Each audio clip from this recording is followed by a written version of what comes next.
आप सबका स्वागत है बैंक साथी यूट्यूब चैनल पर। आज जो कवर करने वाले हैं फर्स्ट वीक ऑफ फैब का वीकली करंट अफेयर्स कवर करेंगे। और इस वाले वीडियो में जो है हम बैंक अवेयरनेस करेंगे। और विदाउट वेस्टिंग एनी टाइम पहले बढ़ते हैं आरबीआई न्यूज़ की तरफ। तो आरबीआई ने अपडेट किया है रूल्स फॉर HFC मतलब हाउसिंग फाइनेंस कंपनी, जब वो व्हेन दे इशू जब वो इशू करे एनसीडी का मतलब क्या हुआ, नॉन कन्वर्टेबल डिबेंचर्स। और ये किया जाएगा थ्रू प्राइवेट प्लेसमेंट। तो हम इसके बारे में पढ़ते हैं। पहले तो ये एनसीडी क्या है, ठीक है। पहले हम एक एक करके एक एक वर्ड का मतलब समझते हैं। पहले समझते हैं एनसीडी क्या है। तो एनसीडी के अंदर क्या रहता है कि जब भी कभी कंपनी को फिक्स टर्म्स ऑफ इनकम चाहिए होता है तब इसको जनरेट किया जाता है। अब मान लीजिए कोई एक कंपनी है या तो कोई बैंक है, HDFC मानते हैं, ठीक है। तो HDFC ने कोई एक एनसीडी रिलीज किया गया है जिसके अंतर्गत बोला गया है कि इसके ऊपर जो रेट ऑफ इंटरेस्ट देने वाली है HDFC वो 7.5% देगी पर एनम। और ये जो है सिक्योर्ड है। जैसे मैं बताना चाहूँगा कि एनसीडी दो तरह के होते हैं, एक होता है सिक्योर्ड और एक होता है अनसिक्योर्ड। तो ये सिक्योर्ड बोला जाएगा और बोला जाएगा इसका जो टर्नओवर रहेगा 5 साल का रहेगा। तो जो भी पर्सन इसको खरीदेगा, एनसीडी को खरीदेगा, तो उसको जो है इतना रेट ऑफ इंटरेस्ट मिलने वाला है 7.5% पर एनम करके 5 साल तक उसको रेट ऑफ इंटरेस्ट मिलेगा। और ये क्या क्यों जाता है, ये किया जाता है कि जब भी कंपनी को पैसे की जरूरत होती है तो उस समय जो है एनसीडी जो है रिलीज किया जाता है। और ये जो है एनसीडी रिलीज किया जा रहा है, जो हाउसिंग फाइनेंस कंपनी के लिए एनसीडी रिलीज किया जा रहा है, ये जो है प्राइवेट प्लेसमेंट के द्वारा रिलीज किया जा रहा है। अब प्राइवेट प्लेसमेंट का मतलब क्या हुआ, इसका मतलब समझते हैं। अब प्राइवेट प्लेसमेंट का मतलब हुआ ये जो है किसी एक स्पेसिफिक जो है ऑर्गेनाइजेशन को या स्पेसिफिक बैंक या स्पेसिफिक कंपनीज के लिए ही रिलीज किया जाएगा। ऐसा नहीं कि पब्लिकली रिलीज किया जाएगा जिसकी वजह से हम या तो आप जो है खरीद सकते हो, ठीक है। ये पॉसिबल नहीं है कि मैं या तो आप जो है इसको खरीद सकते हो। इसको जो है कोई बैंक या ऑर्गेनाइजेशन के लिए जो है रिलीज किया जाएगा। और इसके अंदर बोला गया कि ये जो है सेम रूल फॉलो करेगा जो कि एक एनबीएफसी फॉलो करता है, ठीक है। जो भी एनबीएफसी को फॉलो करना है वो वही चीज़ जो है अब हाउसिंग फाइनेंस कंपनीज जो है इनको भी फॉलो करना पड़ेगा। इसके लिए जो है डेट रखी गई है 29 जनवरी 2025। 29 जनवरी 2025 मतलब 29 जैन 2025 से इसका डेट है। इधर से इसका जो रूल्स और रेगुलेशन है चालू हो जाएगी। और ये जो है एप्लीकेबल रहेगा जो भी नए प्राइवेट प्लेसमेंट्स है सबके लिए, ठीक है। तो मैंने आपको बता ही दिया प्राइवेट प्लेसमेंट्स कैसे, कोई कंपनीज हो गया या कोई भी बैंक हो गया, उनके लिए जो है प्राइवेट प्लेसमेंट रहता है। ये स्पेसिफिक किसी के लिए निकाला जाता है, ठीक है। तो इनके लिए ही जो है रूल लाया गया है आरबीआई के द्वारा, ठीक है। तो बोला गया कि जिनका भी मेच्योर जो है 1 साल के बाद हो रहा होगा उनके लिए जो है एप्लीकेबल है। एनसीडी के लिए कोई लिमिट नहीं आता। तो इसके लिए बहुत सारे तरीके से एनसीडी रिलीज किया जा सकता है, लेकिन ये जो है रूल एप्लीकेबल होगा जिसका भी मेच्योरिटी पीरियड 1 साल से ज़्यादा हो। अब एनसीडी के बारे में पढ़े तो बोला गया है कि under the N NBFC non bank finance corporation, तो उनके जो स्केल बेस्ड रेगुलेशन है उसके अंतर्गत बोला गया है कि जो भी प्राइवेट प्लेसमेंट ऑफ एनसीडी रहेगा, क्योंकि अब क्या बोला गया कि जो भी हाउसिंग फाइनेंस कंपनीज है इनको फॉलो करना पड़ेगा जो एनबीएफसी का रूल है उसके हिसाब से। तो एनबीएफसी के अंदर ही जो एनबीएफसी स्केल बेस्ड रेगुलेशन आता है उसके अंदर कहा गया है कि जो भी एनबीएफसी है उनको एक बोर्ड अप्रूव पॉलिसी बनाना पड़ेगा, जिसके अंतर्गत उसके उसमें जो लिखा रहेगा कि रिसोर्स प्लानिंग कैसे होने वाली है, फिर उसके बाद स्पेसिफिकेशन द प्लानिंग हॉरिजॉन्टल, उसके बाद प्राइवेट जो मैं आपको बता रहा हूँ प्राइवेट प्लेसमेंट फ्रीक्वेंसी, तो इसके बारे में जो है इस रूल्स के अंदर लिखा पड़ा है। तो इसको जो है फॉलो करना पड़ेगा HFC को भी, ठीक है। तो इसके अंदर क्या क्या रूल लिखे गए हम उसको एक एक करके कवर करते हैं। तो पहला जो रूल लिखा गया कि मिनिमम सब्सक्रिप्शन होना पड़ेगा 20,000 रुपये पर इन्वेस्टर। अब कोई भी इन्वेस्टर है अगर उनको इन्वेस्ट करना है इन NCD थ्रू प्राइवेट प्लेसमेंट, तो उस केस में उनको 20,000 रुपये पर इन्वेस्टर के तौर पे देना पड़ेगा। कोई भी इन्वेस्टर है तो 20,000 रुपये उनको मिनिमम तो इन्वेस्ट करना ही पड़ेगा। इसके अंतर्गत बोला गया कि एनसीडी को क्लैरिफाई किया गया है दो टर्म्स में, एक तो लेस देन 1 करोड़ रुपीज़ और एक तो मोर देन 1 करोड़ रुपीज़। तो जो भी लेस देन 1 करोड़ रुपीज़ रहेंगे इनके लिए कुछ रूल और रेगुलेशंस है, कुछ लिमिट है कि इनके लिए बोला गया कि मैक्सिमम जो है 200 सब्सक्राइबर ही जो है पर फाइनेंशियल ईयर हो सकते हैं। 200 सब्सक्राइबर से ज़्यादा नहीं हो पाएंगे, मतलब 200 जो है इन्वेस्टर है वही जो इन्वेस्ट कर सकते हैं एनसीडी के ऊपर, ठीक है। जो भी हाउसिंग फाइनेंस कंपनी एनसीडी निकालेगी उसके अंतर्गत 200 मैक्सिमम 200 सब्सक्राइबर ही जो है वो कर पाएंगे, ठीक है। बहुत इंपॉर्टेंट पॉइंट है, इसको ध्यान देना है। इसके बाद आपको ये ध्यान देना है कि जैसे कि बिलो 1 करोड़ के जो भी इन्वेस्टर्स हैं इनके लिए बोला गया है कि स्पेशली इनके लिए बोला गया है कि एक तरह से सिक्योरिटी लिमिट रख दी गई है कि इनको जो है इनका जो भी इन्वेस्टमेंट रहने वाला है वो जो है फुली सिक्योर रहेगा, ऐसा कहना है, ठीक है। जैसे मैंने आपको बताया कि एनसीडी जो है दो तरह के रहते हैं, एक होता है सिक्योर्ड एक होता है अनसिक्योर्ड, ठीक है। तो इसमें जो भी बिलो 1 करोड़ रहेगा उनके लिए जो भी उनको जो भी एनसीडी बेचा जाएगा वो जो है सिक्योर्ड रहेगा, उनका पैसा कुछ नहीं माइनस होगा, कुछ भी रिस्क नहीं होगा।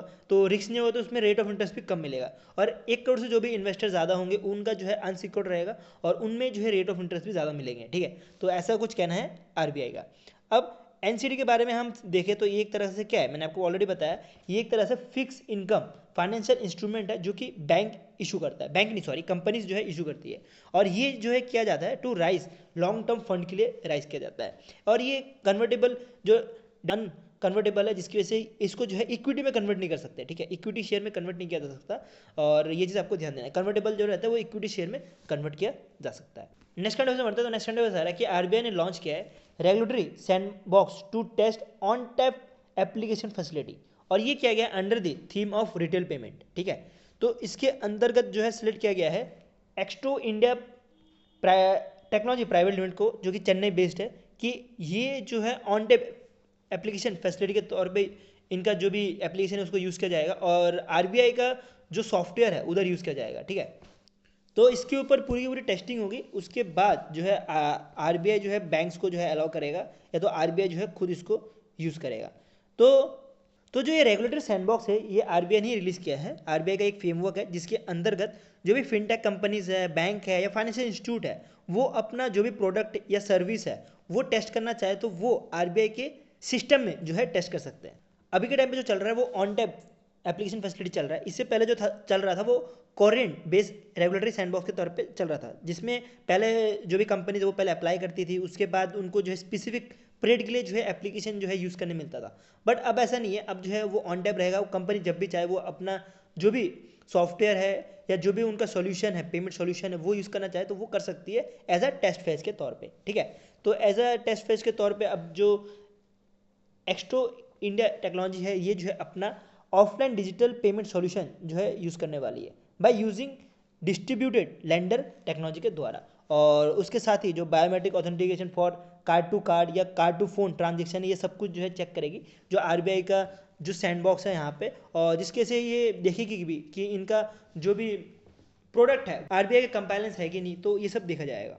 उसके बाद अगर आरबीआई को लगा कि जो भी सॉल्यूशन दिया गया है वो जो है एक्सेप्टेबल है अंडर दी रेगुलेटरी सैंडबॉक्स, और वो प्रोडक्ट जो है कंप्लायंस है विद द आरबीआई रेगुलेशन, तो उस केस में जो भी रेगुलेटेड एंटिटीज़ है उनको जो है अडॉप्ट करने के लिए अलाउ कर दिया जाएगा इन कंपनी का, जो भी कंपनी है इसका जो भी ऑफलाइन डिजिटल पेमेंट सॉल्यूशन है उसको, ठीक है। नेक्स्ट चलते हैं। तो नेक्स्ट आरबीआई न्यूज़ है कि आरबीआई ने टाइटन कर दिया है norms for imposing monetary penalty and compounding offence. तो ये किया गया है under the payment settlement system act 2007 के अंतर्गत, ठीक है। तो इसके अंतर्गत क्या क्या नॉर्म्स है उसको पढ़ना बहुत ज़रूरी है एग्जाम के लिए। अब आपने देखा होगा कि किसी बैंक के ऊपर कुछ करोड़ रुपए पेनल्टी लगा दी, या कोई बैंक के ऊपर 10 लाख रुपए 5 लाख रुपए पेनल्टी लगा दी, तो वो सब जो है रूल चेंज किया गया, मॉनेटरी जो है रूल चेंज किया गया है। अगर कोई बैंक आरबीआई के हिसाब से नहीं फॉलो कर रही होगी तो उस केस में जो है ये आपको टेबल देकर रखा है, तो इस तरह से जो है पेनल्टी लगेगी। तो किस किस तरह से लगेगी, जैसे कि बोला गया है under the section 30 of RBI act, और ये आरबीआई का जो पेमेंट एंड सेटलमेंट एक्ट है उसके अंदर बोला गया है कि जो भी पेनल्टी लगेगी 10 लाख तक लगेगी, या ट्वाइस द अमाउंट इन्वॉल्व, जितना भी अमाउंट है वो उसका जो है ट्वाइस अमाउंट जो है पैसे जो है एज अ पेनल्टी लगाई जाएगी, ऐसा कुछ कहना है आरबीआई का, ठीक है। और ये जो भी अमाउंट था पहले 5 लाख रुपए था, अब इसकी जो है पेनल्टी 10 लाख की गई है अंडर दी जन विश्वास अमेंडमेंट एक्ट 2023 के अंतर्गत। उसके बाद अगर रिपीटेड ऑफेंस होता है, अगर मान लीजिए कि आरबीआई ने बोला है कि आप जो है ये मॉनिटरी जो भी आप कर रहे हो ये गलत कर रहे हो, आप उसको सही करो, उसके बाद भी बैंक अगर कंटिन्यूसली वो करती जाए, रिपीटेडली कंट्रावेंशन होते रहे, उसके बाद भी अगर बैंक अगर करते रहे, उसके बाद जो है उनके ऊपर जो पेनल्टी लगेगी वो लगेगी 25,000 रुपये करके पर डे के हिसाब से, ठीक है। तो ये भी चीज़ आपको ध्यान देनी है कि पहले बार के बाद उसके बाद अगर कंटिन्यूसली अगर वापस से सेम मिस्टेक करती रही बैंक, तो उसके लिए जो है 25,000 रुपये पर डे के हिसाब से लगाया जाएगा। उसके बाद नेक्स्ट जो है वो है कंपाउंडिंग ऑफ ऑफेंस। अब कंपाउंडिंग ऑफ ऑफेंस के अंदर वो आता है सेक्शन 31 के अंतर्गत। उसके अंदर बोला गया कि अगर कोई भी बैंक अगर पाता है कि वो कंपाउंड ऑफेंस कर रहा है, वो डिसाइड करने का काम रहेगा आरबीआई ऑथराइज ऑफिसर का। तो वो क्या करेगा कि उसके ऊपर जो है बैंक के ऊपर जो है मॉनेटरी पेनल्टी लगा देगा, ना कि जो है इम्प्रिजमेंट करेगा, ठीक है, उसको जेल में नहीं डालेगा, बल्कि के ऊपर जो है पेनल्टी लगा देगा, पैसों की पेनल्टी लगा देगा। नेक्स्ट जो है पेनल्टी एंड कंपाउंडिंग अथॉरिटी, कौन जो है ये इसका जो है दावेदार संभालेगा, तो इसके लिए जो है एक कमेटी बनने वाली है जिसमें 3 जो है एग्जीक्यूटिव डायरेक्टर रहने वाले हैं। उसमें से आपको मिलेगा कि एक जो है रीजनल डायरेक्टर रहेगा और 2 जो है सीनियर ऑफिशियल रहेंगे जो कि ईडी से आएंगे, एनफोर्समेंट डायरेक्टर से आएंगे, जो कि हैंडल करेंगे इनकी पेनल्टी या जो भी कंपाउंडिंग है इसको। उसके बाद जो भी पेमेंट का डेडलाइन है ये भी सेट कर दिया गया है। तो पेमेंट का जो डेडलाइन है ये बोला गया कि 30 दिन के अंदर ही पेमेंट करना पड़ेगा, और अगर नॉन पेमेंट हो तो उस केस में जो भी सेक्शन 8 इतना आपको याद रखना, जो भी ये एक्ट्स है इतने ज़्यादा इंपॉर्टेंट होते ही नहीं है, बस आपको ये पता होना चाहिए कि 30 दिन के अंदर ही जो है पेमेंट करने के लिए बोला गया है। अब कंपाउंडिंग अमाउंट की बात करें तो may be 25% less than the जो कैलकुलेट पेनल्टी है उसका हो सकता है, और इसको जो है अगर रिपीटेड ऑफेंस हो तो उस केस में जो है 50% से इंक्रीज भी हो सकता है विद इन 5 ईयर्स तक, ठीक है। तो ये बहुत इंपॉर्टेंट है न्यूज़, इसको आपको थोड़ा सा आपको थोड़ा हार्ड लग रहा होगा पढ़ने में, डेफिनेटली ये हार्ड है, लेकिन इसमें जो इंपॉर्टेंट पॉइंट है मैं आपको एक बार रिवाइज करा दूँ कि अगर 10 लाख तक जो है पेनल्टी लगने वाली है, तो पहले जो था वो 5 लाख का था, और अब जो है पेनल्टी जो 10 लाख रुपए तक लग सकती है, या जो भी अमाउंट जो इन्वॉल्व है उसके ऊपर ट्वाइस जो है उसका अमाउंट लगने का काम करेगी। अगर रिपीटेंस ऑफेंस हो तो उस केस में 25,000 रुपये की पेनल्टी लगेगी। और आपको इसमें एक और जो इंपॉर्टेंट पॉइंट है, आपको ये तीसरा वाला याद रखना है कि इसमें जो है 3 जो है एग्जीक्यूटिव डायरेक्टर जो है सिलेक्ट किए जाएंगे, इस एक कमेटी बनाएगी जिसमें 3 जो है ईडी रहने वाला है, उसमें से एक जो है रीजनल डायरेक्टर रहने वाला है, और 2 जो है सीनियर ऑफिशियल रहने वाला है जो कि ईडी से आने वाला है, ठीक है, एनफोर्समेंट डायरेक्टर डिपार्टमेंट से आने वाला है, ठीक है। ये चीज़ आपको ध्यान देनी है, बाकी इतना इंपॉर्टेंट है नहीं, बाकी आप स्किप कर सकते हो। नेक्स्ट न्यूज़ में बढ़ते हैं। तो नेक्स्ट जो है न्यूज़ आरबीआई के 2 न्यूज़ है जिसको हम एक ही साथ कवर कर लेते हैं। तो आरबीआई ने रिप्लेस कर दिया board of director of Aviom India housing private limited के द्वारा। तो इनके जो भी बोर्ड मेंबर थे इनको जो है हटाया गया है, और ये किया गया है ड्यू टू गवर्नेंस फेलियर और पेमेंट डिफॉल्ट। बहुत ज़्यादा गवर्नेंस जो भी फेलियर होता है और पेमेंट डिफॉल्ट होने की वजह से जो है इनके जो बोर्ड मेंबर्स हैं इनको हटाया गया है। और ये हटाने का कारण यही है कि इनके जो है ऑडिट में जो है फ्रॉड पाया गया है, और उसके साथ ही जो गवर्नेंस है वो भी लैप्स हुआ है, उसकी वजह से इनके जो है बोर्ड मेंबर चेंज किए गए हैं। इनके बोर्ड मेंबर चेंज किए तो इनके जो चेयरपर्सन है उनका नाम आपको याद रखना है, वो है राम कुमार। तो इन अभी जो है सेलेक्ट किए गए हैं एज अ न्यू चेयरपर्सन, वो है राम कुमार, जो कि फॉर्मर चीफ जनरल मैनेजर भी हैं पंजाब नेशनल बैंक के। तो इनको जो है अभी सेलेक्ट किया गया है, और ये आप देख सकते हो ये किस हिसाब से जो है किया गया है, जो सेक्शन मैंने आपको तो प्रोवाइड कर दिया गया है। बिकॉज कोई कोई जो एस्पिरेंट है पूछते हैं कि सर आपने जो है सेक्शन नहीं पढ़ाते, बाकी टीचर जो है सेक्शन पढ़ाते हैं, बट सेक्शन आपको कभी नहीं पूछा जाता। प्रीवियस उठा के देख लो, आपको सेक्शन से कभी क्वेश्चन नहीं पूछा जाएगा। अगर आप बैंक की तैयारी कर रहे हो, अगर आप आरबीआई की तैयारी करो, डेफिनेटली आप सेक्शन पढ़ना आपके लिए बहुत ज़रूरी है। तो जो आरबीआई वाले स्टूडेंट है उनके लिए मैं सेक्शन रखा है, और जो बैंक वाले जो स्टूडेंट है वो स्किप भी कर सकते हो, इतना आपके लिए इंपॉर्टेंट होता नहीं सेक्शन पढ़ना। नेक्स्ट चलता है। नेक्स्ट जो है आरबीआई का न्यूज़ है कि आरबीआई ने कंडक्ट किया है $5.1 billion rupee buy sell foreign exchange swap auction. तो ये किया गया है कि जो डॉलर और रुपी है इसका जो है ऑक्शन हो पाए, कि डॉलर जो है बेचा जाए, उसकी जगह जो है रुपी जो है मार्केट में आए, उसके लिए जो है ये एक तरह से स्वैप ऑक्शन किया गया है, ठीक है। तो ये क्यों किया गया है कि इंडिया में जो है अभी बैंकिंग सिस्टम में जो है अभी कैश की कमी है, तो यही कैश की कमी या तो मैं बोलूँ लिक्विडिटी बढ़ाने के लिए जो है ये आरबीआई ने ये स्टेप उठाया गया है। और ये ऑक्शन के द्वारा पता लगा कि सब्सक्रिप्शन जो है ओवर सब्सक्रिप्शन हो चुकी है, ठीक है। तो ओवर सब्सक्रिप्शन कितनी हुई है, आपको मिलेगा कि हमें कितना चाहिए था 5.1 बिलियन चाहिए था आरबीआई को, लेकिन कितना मिला 25.59 बिलियन जो है टोटल 253 पार्टिसिपेंट से जो है एज अ यूएस डॉलर जो है एज अ बिड हुआ है, ठीक है। तो ये क्यों किया गया है, ये किया गया है कि अभी आरबीआई का जैसे मैंने आपको बताया कि लिक्विडिटी का प्रॉब्लम है, तो आरबीआई का एम ये है कि 1.5 ट्रिलियन जो है लिक्विडिटी जो है बैंक सिस्टम में भेजा जाए, जिसकी वजह से जो है ये ऑक्शन किया गया है, ठीक है। तो ऐसे आपने एक और ऑक्शन देखा होगा वीआरआर का, मैंने आपको पिछले जो मंथ है जनवरी के मंथ में आपको वीआर के बारे में बहुत सही से पढ़ाया। तो वीआर के बारे में आपको ऑलरेडी पढ़ाया, तो मैं आपको वापस रिपीट नहीं करूँगा, बट वैसे ही हो रहा है कि वीआरआर भी रिलीज इसलिए किया गया था कि लिक्विडिटी बढ़ाने के लिए। तो वही एक आगे आप स्टेप सोच सकते हो कि आरबीआई ने ये जो फॉरेन एक्सचेंज स्वैप है ये भी इसी की वजह से किया गया है। तो ये तो हो गया हमारा आरबीआई न्यूज़। अब हम बढ़ते हैं अप्रूवल्स के ऊपर। तो आरबीआई ही में जो अप्रूवल्स है उसको हम कवर करते हैं। तो आरबीआई ने अप्रूव कर दिया कि एक तरह से national urban cooperative finance and development corporation की तरह से एक ऑर्गेनाइजेशन बनाया जाए। अब ये ऑर्गेनाइजेशन काम क्या रहेगा, ये organisation as a umbrella organisation की तरह काम करेंगी for strengthen urban cooperative banks के लिए। अभी अम्ब्रेला और ऑर्गेनाइजेशन क्या रहता है इसके बारे में समझते हैं। अब देखिए एसएमई हो गया, उसके बाद एमएसई हो गया, उसके बाद जो भी मतलब एंटरप्राइज हैं उनको संभालने का काम किसका होता है, सिडबी का काम होता है। एनपीसीआई की बात करें, सिडबी का काम होता है। उसके बाद बात करें एनपीसीआई की, तो एनपीसीआई किसको संभालता है, यूपीआई को संभालता है, रुपे को संभालता है। तो ये जो यूपीआई है, रुपे है, ये सबके अंदर जो है एक बड़ा ऑर्गेनाइजेशन है वो है एनपीसीआई। तो वैसे ही जो एमएसएमई है, एसएमई है, तो उसके लिए जो बड़ा ऑर्गेनाइजेशन है वो है सिडबी, जो कि एक तरह से रेगुलेट कर रहा है ये सबको। तो वैसे ही जो है अर्बन कोऑपरेटिव बैंक जो है उनको रेगुलेट करने का काम होगा national cooperative finance and development corporation का। और ये जो है एज अ एनबीएफसी की तरह भी काम करेगी, ये भी आपको पॉइंट याद रखना है। ये जो है एज अ एनबीएफसी की तरह ही काम भी करेगी। और जैसे कि यूपीआई का जैसे एनपीसीआई संभालता है तो उसके लिए कुछ सपोर्ट भी जाता है यूपीआई को, तो वैसे ही कुछ जो ये ऑर्गेनाइजेशन होने वाली है ये भी जो है फंड बेस्ड सपोर्ट देने का काम करेगी। इसके अंतर्गत कैपिटल सपोर्ट दिया जाएगा, सिक्योर्ड क्रेडिट लाइन दिया जाएगा, उसके बाद रीफाइनेंसिंग दी जाएगी, डिपॉजिट एंड बोरोइंग मैनेजमेंट दिया जाएगा, उसके बाद इन्वेस्टमेंट भी की जाएगी जो भी ये अर्बन कोऑपरेटिव बैंक्स हैं इनके ऊपर, ठीक है। बाकी इसमें और भी बैंक्स ऐड हो सकते हैं, लेकिन अभी आपको अभी इतना रखना कि अर्बन कोऑपरेटिव बैंक के लिए इसके लिए इंक्लूड किया गया है। इसके साथ जो है नॉन फंड बेस्ड सर्विस भी देने का काम करेगी ये ऑर्गेनाइजेशन, जो भी अमला ऑर्गेनाइजेशन रहने वाली है। ये जो है आईटी सॉल्यूशन देगी अर्बन कोऑपरेटिव बैंक को। इसके साथ जो है एचआर सपोर्ट ये सब भी दिए जाएंगे, ट्रेनिंग भी दी जाएगी, तो ये सब कुछ भी जो है सपोर्ट दिए जाएंगे इस ऑर्गेनाइजेशन के द्वारा। तो ये ऑर्गेनाइजेशन की बात करें तो ये फरवरी 2024 में जो है इसकी रजिस्ट्रेशन हुई थी, और इसकी रजिस्ट्रेशन हुई थी जब इन्होंने 117.95 करोड़ रुपए जो है as a paid up capital जो है राइज किया था।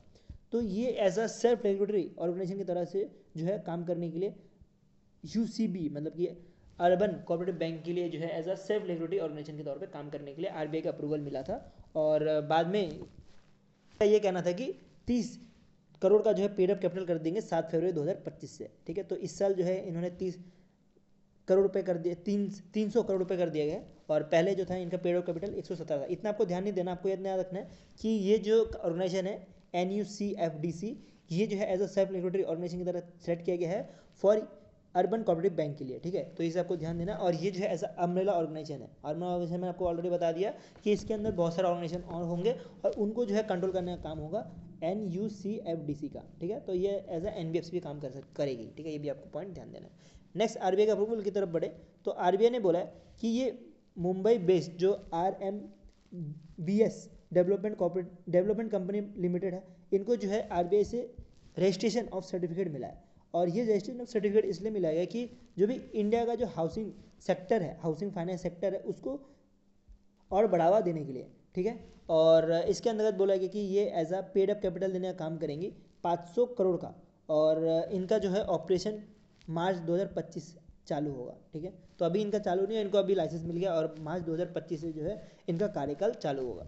अब RDCL की बात करें तो RDCL जो है नेशनल हाउसिंग बैंक, इसके बारे में पता होगा, ये जो गवर्नमेंट फंडेड ऑर्गेनाइजेशन है और इनका जो हाउसिंग है उसको फाइनेंस करने का, ठीक है। तो हर एक जो है पर्सन के पास जो है हाउस हो उसके लिए जो है ये फंडिंग करती है। तो ये जो है लार्जेस्ट स्टॉक होल्डर है RDCL का, और इसके साथ ही जो है बैंक्स भी है, उसके साथ हाउसिंग फाइनेंस कंपनीज NBFC इस ऑर्गेनाइजेशन को बैक करती है। तो इसका काम क्या है, जैसे मैं आपको ऑलरेडी बताया कि हाउसिंग फाइनेंस सपोर्ट देने का इसका काम है। बाकी भी चीज़ें हैं लेकिन आपको मेन पॉइंट याद रखना है कि हाउसिंग फाइनेंस देने का इसका काम रहने वाला है, ठीक है। तो अभी के लिए इनको as a certificate of registration मिल गया है, ये चीज़ आपको ध्यान देना है। नेक्स्ट चलते हैं, नेक्स्ट पढ़ते। तो आरबीआई ने अप्रूव कर दिया कि टाटा कम्युनिकेशन पेमेंट सॉल्यूशन अपना जो 100% स्टैक जो है वो बेच दे जो ऑस्ट्रेलियन फिनटेक कंपनी फिंडी है उसको, ठीक है। आफ्टर दिस एक्विजिशन फिंडी जो है जो भी टाटा कम्युनिकेशन पेमेंट सिस्टम के जो वाइट लेबल ATM प्लेटफॉर्म है उसको एक्वायर करेंगे। इसके साथ ही जो वाइट लेबल लाइसेंस है उसको एक्वायर करेंगे। उसके साथ ही जो पेमेंट स्विच है उसको एक्वायर करेंगे और अपना जो भी नेटवर्क है फिंडी का उसको बढ़ाया जाएगा, ठीक है। तो आपको याद रखना है, बहुत इंपॉर्टेंट न्यूज़ है कि इन्होंने 100% जो है स्टैक खरीद लिया है TCPSL का, ठीक है। तो TCPSL का जो है 100% स्टैक खरीद लिया है। उसका नाबार्ड की बात करें तो नाबार्ड ने अप्रूव कर दिया कि total 127 project worth of 903.21 crore rupees.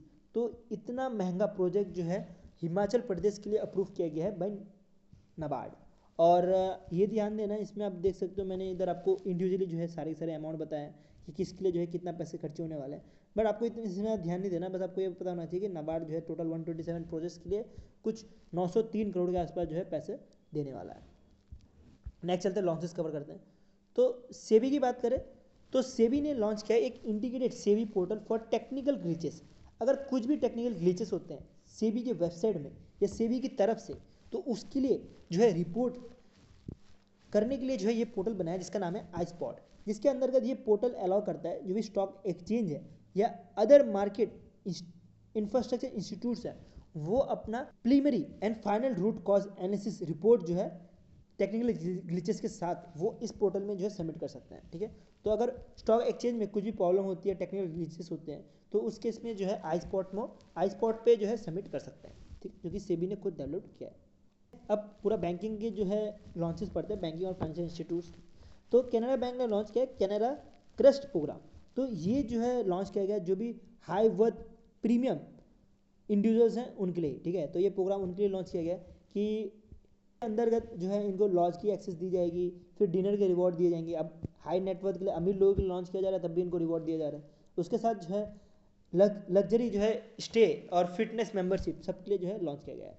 इसके अंदर बोला जा रहा है कि दो तरह से जो है ये प्रोग्राम लॉन्च किया जाएगा। एक तो वो कस्टमर जिनका क्वार्टरली एवरेज बैलेंस जो है 10 लाख से 50 लाख के बीच में हो, और दूसरा जो है प्लस जो रहने वाला ये जिसका 50 लाख से भी प्लस हो, उसके लिए जो है लॉन्च किया गया है। तो ये दो तरह के जो है प्रोग्राम लॉन्च किया गया है। तो इसके अंदर बोला जा रहा है कि ये एक तरह से जीरो कॉस्ट मेंबरशिप के तरह ये अवेलेबल है, बट वो इन्विटेशन के थ्रू ही एप्लीकेबल है। और इसमें और मिनिमम चार्जेस भी नहीं रखे हैं। ऑलरेडी ये लोग इतना चार्ज ले ही रहे हैं, तो मिनिमम चार्ज रखेंगे क्यों? ठीक है, कोई नहीं, नेक्स्ट बढ़ते हैं। तो नेक्स्ट आ रहा है कि यस बैंक ने लॉन्च किया है जम एक तरह से एआई ड्रिवन सुपर ऐप है। अब आपने ऐप तो सुना होगा, लेकिन सुपर ऐप क्या रहता है इसके बारे में समझते हैं। सुपर ऐप का मतलब होता है कि एक ऐप के अंदर ही आपको सब कुछ मिल जाए। मतलब क्या हुआ कि आप मान लीजिए कि एक ऐप है जिसके अंदर आपको यूट्यूब मिल रहा हो, उसके अंदर आपको अमेजोन मिल रहा हो, अमेजोन से शॉपिंग कर सकते हो। उसमें आप आपको डिफरेंट जैसे खाना ऑर्डर करना है वो कर सकते हो। तो सब कुछ जो है आप एक ही ऐप में कर सकते हो। तो उस ऐप को बोला जाता है सुपर ऐप। तो वैसे ही कुछ एक सुपर ऐप जो है यस बैंक ने लॉन्च किया है, जो कि पार्टनर करके लॉन्च किया है एक चंडीगढ़ बेस्ड इनवाइसा के साथ। तो ये इनका काम रहने वाला है, ये दोनों मिलके जो है पर्सनल फाइनेंस करने का काम करेंगे, ठीक है। तो जैसे कि मैं आपको बताया कि एक तरह सुपर ऐप है। तो इसका मतलब क्या होगा कि ये जो है app banking, saving, payment, investment, borrowing सब कुछ सब जो है एक ही प्लेटफॉर्म के अंदर लेके आ जाता है, जिसके से जो है यूज़र एक ऐप यूज़ करते ही अपना जो है जो भी काम है, बैंक अकाउंट है, वो सब कुछ जो है मिनट्स में जो है खोल सकते हैं, ठीक है। नेक्स्ट चलते हैं। नेक्स्ट आ रहा है साउथ इंडियन बैंक लिमिटेड। तो इन्होंने जो है लॉन्च किया एक तरह से south India bank business startup current account. तो ये बिजनेस के लिए जो है लॉन्च किया गया। कौन से बिजनेसेस जो सोल प्रोप्राइटरशिप रहते हैं उनके लिए, ठीक है। तो आई थिंक मैं प्रोनाउंसिएशन रॉन्ग ही कर रहा हूँ, क्योंकि मेरी प्रोनाउंसिएशन इतनी अच्छी है नहीं। तो ये कौन लोग रहते हैं, ये वो इंडिविजुअल रहते हैं। मान लीजिए मेरी कंपनी है बैंकिंग साथी, और मैं अकेला जो है वो इसको चला रहा हूँ, तो मैं एज अ सोल प्रोप्राइटर रह जाऊँगा। और ये जो है उनके साथ जो पार्टनरशिप है उसके साथ उनके लिए भी जो है लॉन्च किया गया है। तो ये जो है सर्विस दी जाएगी जो भी नए बिजनेस है उनको ही, ठीक है। तो नए बिजनेस है उनको ही जो है सपोर्ट किया जाएगा। उसके बाद जो है कॉर्पोरेट स्टार्टअप करंट अकाउंट भी लॉन्च किया है, जो कि एक तरह से जो पीपी मॉडल में चल रहे होते हैं, या तो प्राइवेट लिमिटेड होते हैं या पब्लिक लिमिटेड कंपनीज होते हैं। तो उनके लिए जो है ये कॉर्पोरेट करंट अकाउंट जो है लॉन्च किया गया है। उसका नेक्स्ट चले तो वो आ रहा है Kotak Mahindra asset management company द्वारा। तो इन्होंने इंडिया का पहला जो है कोटक एमएसआई मतलब Morgan Stanley capital international India index fund जो है रिलीज़ किया गया है। तो इस इंडेक्स फंड में आपको याद रखना है कि मिनिमम इन्वेस्टमेंट जो है 5,000 रुपये होने वाली है। और ये जो है फोर्स करता है ये इन्वेस्टमेंट, फोकस है इसका कि लॉन्ग टर्म कैपिटल ग्रोथ दी जाए by diverse exposure to sector like finance, health care और रियल एस्टेट को मिला के। तो ये आपको पता होगा कि मॉर्गन के बारे में पता होगा, मॉर्गन स्टैनली, जेपी मॉर्गन के बारे में। तो ये बहुत बड़ी इंटरनेशनल बैंक है और एक तरह कंपनी बोल सकते हो। तो इनको ट्रैक करते हुए इंडिया का पहला ETF जो है वो लॉन्च किया गया है, एक्सचेंज ट्रेडेड फंड जो है लॉन्च किया गया है by Kotak Mahindra asset management company के द्वारा। तो बहुत इंपॉर्टेंट न्यूज़ है, इसको आपको ध्यान देना है। उसके बाद भी इंपॉर्टेंट न्यूज़ है, और ये जो है एलॉन मस्क की कंपनी जो कि ट्विटर थी और इन्होंने नाम चेंज करके अभी एक्स रख दिया गया है। तो जो एक्स कॉर्पोरेशन है इन्होंने लॉन्च किया है एक्स मनी। जो एक्स मनी को जो है लॉन्च किया गया है पार्टनरशिप विद वीज़ा, जो कि एक साइड से real time pair to pair payment का फैसिलिटी देता है। और इसका वर्जन ये है कि ये जो है एक तरह से एवरीथिंग ऐप की तरह काम कर पाए, ठीक है। तो एवरीथिंग ऐप का मतलब क्या हुआ कि जैसे व्हाट्सएप है, व्हाट्सएप के थ्रू भी आप पेमेंट कर सकते हो। तो वैसे अब ट्विटर का जो एक्स है उसके थ्रू भी आप पेमेंट कर सकते हो। और इसका जो भी फंड है वो आपके बैंक अकाउंट में ट्रांसफर हो सकता है बाय यूजिंग वीज़ा डायरेक्ट के थ्रू, ठीक है। तो वीज़ा डायरेक्ट के थ्रू ये सब पॉसिबल है। नेक्स्ट चलता है। नेक्स्ट करंट अफेयर्स आ रहा है कि बाइकॉन एक तरह से फिनटेक फर्म है जिन्होंने लॉन्च किया इंडिया का बिल पे फॉर एनआरआई। तो ये कौन से एनआरआई है, ये वो एनआरआई है जो कि कैनेडियन डॉलर यूज़ करते हो। तो जो भी कैनेडियन डॉलर यूज़ करते हैं वो जो है पे कर सकते हैं इंडिया के बिल। और बाइकॉन की बात करें तो बाइकॉन जो है कनाडा बेस्ड फिनटेक कंपनी है और इन्होंने जो है इसको लॉन्च किया गया है। और इन्होंने ये लॉन्च करने के लिए, ये ऐप लॉन्च करने के लिए पार्टनर किया है भारत कनेक्ट और येस बैंक के साथ। और ये पहली नॉर्थ अमेरिकी कंपनी बन चुकी है जिन्होंने भारत कनेक्ट के साथ कनेक्ट किया है। तो ये सबको ध्यान देनी है। एक और पॉइंट आपको इसमें याद रखना है कि ये जो है ऑपरेट करता है under the rupee drawing agreement, जो कि रेगुलेट करता है बाय आरबीआई। ठीक है, तो आरबीआई से भी जो है रेगुलेट रहने वाला ये ऐप, ये चीज़ आपको ध्यान देनी है। नेक्स्ट बात करते हैं लाइसेंस। तो 1% क्लब जो कि एक तरह का फिनटेक एडवाइजरी स्टार्टअप है, ये इनका अप्रूवल मिल चुका है कि ये as a registered investment adviser की तरह काम कर सकते हैं। और ये जो है सेबी ने जो है इसकी अप्रूवल दी गई है। तो ये चीज़ आपको ध्यान देनी है, इसकी जो है अप्रूवल सेबी ने दी है। तो आई थिंक यहाँ पे मेरा यहाँ पे मिस हो गया, यहाँ पे ये चीज़ ऊपर आनी चाहिए थी। चलो कोई नहीं, आप इसको संभाल लेना। जो मेरा पेड पीडीएफ आएगा मैं उसको यहाँ पे आपको सॉल्व कर दूंगा। ठीक है, ये जो प्रॉब्लम है मैं आपको पेड पीडीएफ में यहाँ पे आपको सॉल्व करा दूंगा। नेक्स्ट चलते हैं, नेक्स्ट पढ़ते हैं लोन की तरफ। तो लोन में आ रहा है कि इंटरनेशनल फाइनेंशियल कॉर्पोरेशन जो कि वर्ल्ड बैंक बैक्ड है, ये जो है 50 मिलियन यूएस डॉलर जो है फंड करने वाली है। और ये फंड किसको करेगी? क्रेडिट एक्सिस ग्रामीण लिमिटेड को। और एक क्रेडिट एक्सिस ग्रामीण लिमिटेड को फंड करेगी। और इसके अंतर्गत बोला गया कि ये एक तरह से फाइनेंशियल एक्सेस देने का काम करेंगे जो भी माइक्रो एंटरप्राइज है इनको। और माइक्रो एंटरप्राइज के साथ ही जो है 3 से 4 मिलियन जो वुमेन एग्रीकल्चर सेक्टर में उनको भी जो है सपोर्ट देने का काम करेंगे ये क्रेडिट एक्सिस ग्रामीण लिमिटेड। और इनको जो है, इनको कौन सपोर्ट दे रहा है? इनको जो है international financial corporation 50 million US dollar का जो है सपोर्ट देने का काम कर रही है। नेक्स्ट चलते हैं, नेक्स्ट आ रहा है national Bank for Financing Infrastructure and development. ये एक तरह से गवर्नमेंट बैक्ड जो है बैंक है। इनका काम होता है जो भी इंफ्रास्ट्रक्चर है वहाँ पे पैसे इन्वेस्ट करते हैं। तो इन्होंने जो है लोन दिया है 2000 करोड़ रुपए का। और ये दिया गया है Gramercy Tech Park Private Limited को, कि इन्होंने बोला है कि ये जो है 120 मेगावाट का डेटा सेंटर बनाने का काम करेंगे। और ये जो है नवी मुंबई में बनने का काम रहेगा। ठीक है, तो ये नवी मुंबई में बनाएंगे। और इसके अंतर्गत ही जो है ये 200 करोड़ का जो है लोन लिया है by National Bank for Financing Infrastructure and Development के द्वारा। नेक्स्ट इन्वेस्टमेंट की तरफ बढ़े तो ये एक प्रोजेक्ट है जो कि फाइनेंशियल इंक्लूजन करने के लिए लॉन्च किया गया है Aditya Birla housing finance company के द्वारा। तो इसके लिए जो है इन्वेस्टमेंट करने जा रही है इंटरनेशनल फाइनेंस कॉर्पोरेशन। अभी मैंने आपको बताया कि वर्ल्ड बैंक बैक्ड है।